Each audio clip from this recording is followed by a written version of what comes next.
अस्सलामुअलैकुम दोस्तों। एक बार फिर से हाजिर हूँ आपकी खिदमत में कुछ नेशनल अपडेट्स लेकर। इस वक्त दो बड़ी खबरें सोशल मीडिया पर गर्दिश कर रही हैं, लेकिन उन खबरों को देश की मीडिया पर दिखाया ही नहीं जा रहा है। पहली खबर निकल कर आ रही है अलीगढ़ से, जो दिल दहलाने वाली खबर है, जहां मस्जिद के एक इमाम को कुछ हिंदू गुंडों ने बड़ी बेरहमी से पीटा। जी हाँ, बिल्कुल आपने सही सुना। आरोप ये है, कुछ गुंडों ने जबरन जय श्री राम के नारा लगाने को कहा, लेकिन जब इमाम साहब ने नारा लगाने से इनकार कर दिया तो उन्हें लाठी डंडों से बड़ी बेरहमी से पीटा। दोस्तों, उनका कसूर बस इतना ही था, उन्होंने अपने ईमान को खराब ना होने दिया। दोस्तों, मौलाना मुफ्ती काजमी के अनुसार उनको 1.5 घंटे तक मारा गया, उनके साथ बदसलूकी की गई, उनकी मॉब लिंचिंग करने की पूरी कोशिश की। सुनिए इस बयान को। मेरा नाम मुफ्ती मोहम्मद अकबर कासमी है। ये जो घायल हमारे पीछे हैं, ये एक मस्जिद के इमाम साहब हैं। जैसा कि गांव के लोगों ने मुझे सूचित किया कि इस तरह का मामला हुआ है कि हमारे इमाम साहब को 10-12 लोगों ने पीटा है और उनके साथ जो है मतलब उनको मारने की पूरी कोशिश की गई है। जैसा कि इमाम साहब की ज़बानी आपने खुद भी सुना कि लातों से, घूंसों से, लाठियों से उनको मारा और उनको एक तरह से मोब लिंचिंग करने की कोशिश की गई। जबकि इस तरह की घटनाएं, इस तरह की वारदातें कई बार हो चुकी है और प्रशासन की संज्ञान में भी है, लेकिन कोई ठोस कदम नहीं उठाया जा रहा है।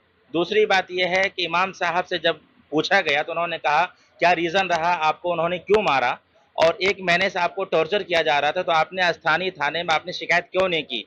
तो उनका ये कहना हुआ कि लोग ये कह रहे थे कि राम राम कहो, जय श्री राम कहो, और आज के दिन वो चंद बच्चों को हमारे साइकिल आगे खड़ा कर दिया और हम ना चाह के भी साइकिल को रोक दिए। उन्होंने जो है हमसे कहा राम राम कहो, तो हमने राम राम नहीं कहा। तो गोया कि एक साजिश के तहत में उनका ये एक प्री प्लान था कि उनसे कहेंगे वो नहीं कहेंगे, इसमें हम उनको मार पिटाई करेंगे। तो इसी बीच में 10-12 लोगों ने उनको मारना पीटना शुरू किया। तकरीबन इमाम साहब के जबानी के 1.5 घंटे तक वो मारते रहे। ऐसे तैसे जान बचा के वो बाहर निकले। फिर उसके बाद पुलिस ने आकर के मामले को संज्ञान में लिया और उनको आके मलकान सिंह में एडमिट कराया। दूसरी बात यह है कि इमाम साहब ने बताया कि 1 महीने से उनको टारगेट किया जा रहा था और बार बार कहा जा रहा था कि कटुआ को मारो, मुल्ला को मारो, मुसलमानों को मारो। भाई ये क्या चीज है? सरकार या गवर्नमेंट या प्रशासन इस पर मजबूत एक्शन क्यों नहीं ले रही है? गाहे बगाहे महीने में 2 महीने में अभी मतलब अलीगढ़ में 4 मुस्लिम नौजवानों को मोब लिंचिंग करने की कोशिश की गई, उनको मारने की कोशिश की गई। ये मामला आपके संज्ञान में है। तो ये इस तरह से बार बार क्यों कहा जा रहा है कि जय श्री राम के नारे लगाओ? भाई जबरदस्ती तुम जय श्री राम के नारे लगवाओगे तो तुम्हारा भगवान ऐसा कि तुम जबरदस्ती हम लोगों से अपने भगवान के नारे लगवाओगे? कोई मुसलमान तो नहीं कहता तुम नारे लगाओ, अल्लाह अकबर के नारे बुलंद करो। अभी तुमने मोहम्मद अली अलैहिस्सलाम के ऊपर लोगों पर एफआईआर कराया, हमने कुछ भी नहीं कहा। तो ये गैर मुनासिब बातें हैं, प्रशासन को इस पर ठोस कदम उठाना चाहिए। दूसरी बात अहम यह है कि वहां तहरीर दी गई तो स्थानीय पुलिस ने यह कहा कि चलो मामला रफा दफा करो, तुम्हें भी चोट लगी है और उन्हें भी चोट लगी है। जब एक तरफ एक आदमी हो और दूसरी तरफ 10 या 12 आदमी हो तो साफ जाहिर होता है कि सामने वाले को चोट नहीं लगी है, वो दिफा में लगी होगी। अब दूसरे को जब मार रहे होंगे तो उनकी वजह से उनको चोट लगी होगी। तो पुलिस ने जो मामले को वहीं रफा दफा करने की कोशिश की है, हालांकि पुलिस की यहाँ पर लापरवाही है, मुकम्मल तौर पर लापरवाही है।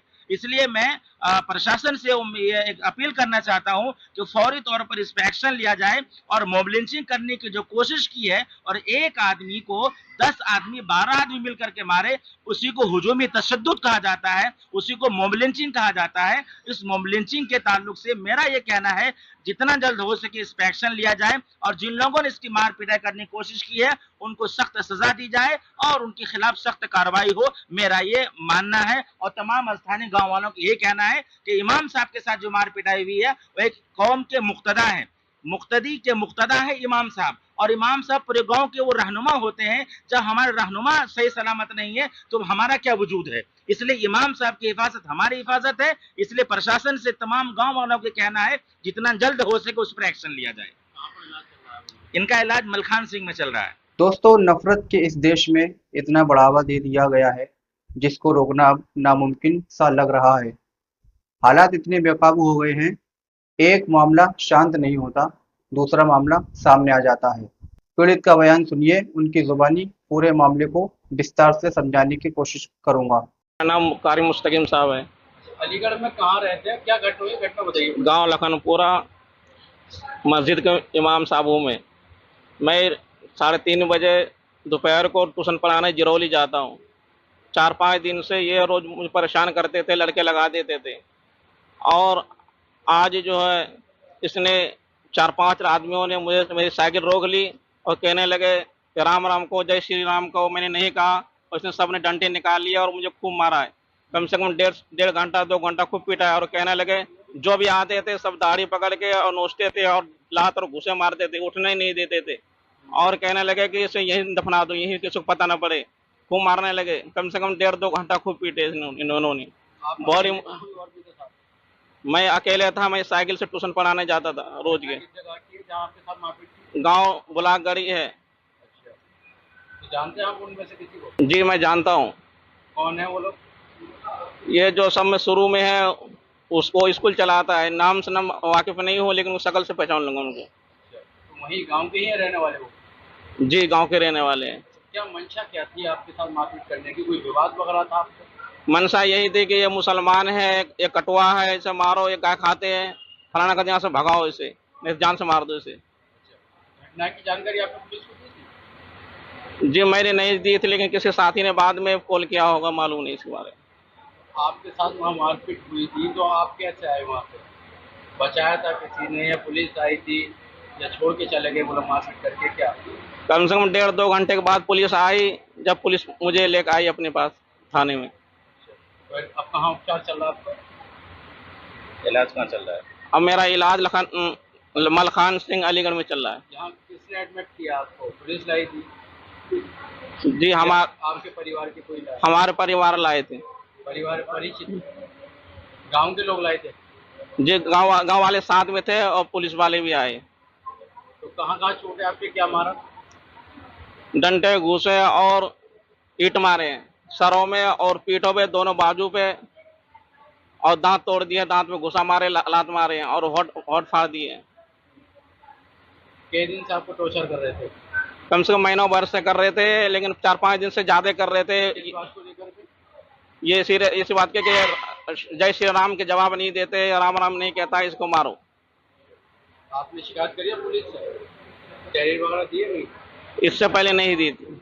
आप तहरीर दिए इस मामले में? हाँ मैंने इसीलिए नहीं दिया था कि आगे ये मामला ना जाए, माहौल खराब ना हो, मैं अपने सीधे निकल जाता। वहीं मेरे दोस्तों दूसरी तरफ मौलाना तौकीर रजा ने आइला मोहम्मद प्रोजेक्ट से जुड़ा हुआ बयान दिया और साफ साफ अल्फाजों में मौलाना तौकीर रजा ने हुकूमत को कह दिया, मुसलमानों की खामोशी को कमजोरी ना समझा जाए।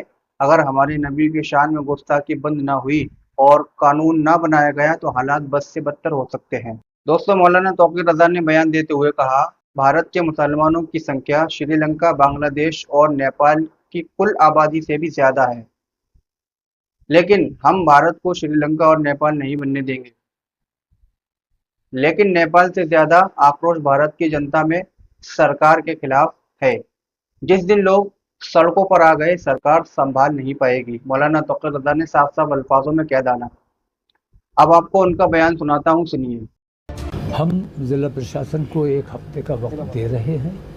1 हफ्ते के अंदर अगर गिरिराज सिंह पर हुकूमत कोई संज्ञान नहीं लेती है, उन पर कोई पाबंदी नहीं लगाती है, अगर जिन लोगों ने गुस्ताखियाँ की हैं उन लोगों पर कार्रवाई नहीं होती है, और ईश निंदा कानून में बार बार कहता रहा हूँ कि किसी भी मज़हब पर, सिर्फ मुसलमानों की बात नहीं कर रहा हूँ, किसी भी मज़हब के धर्मगुरुओं पर या मौजूद शख्सियतों पे अगर अंगुश नुमाई की जाए तो इस किस्म की पाबंदी का एक ईश निंदा कानून लाया जाना चाहिए। दोस्तों इन दोनों खबरों को देखकर और बयान सुनकर आपको क्या लगता है, अपनी राय कमेंट बॉक्स में जरूर साझा करें। चैनल को सब्सक्राइब करें, लाइक शेयर जरूर करें। आपका बहुत बहुत शुक्रिया। जय हिंद।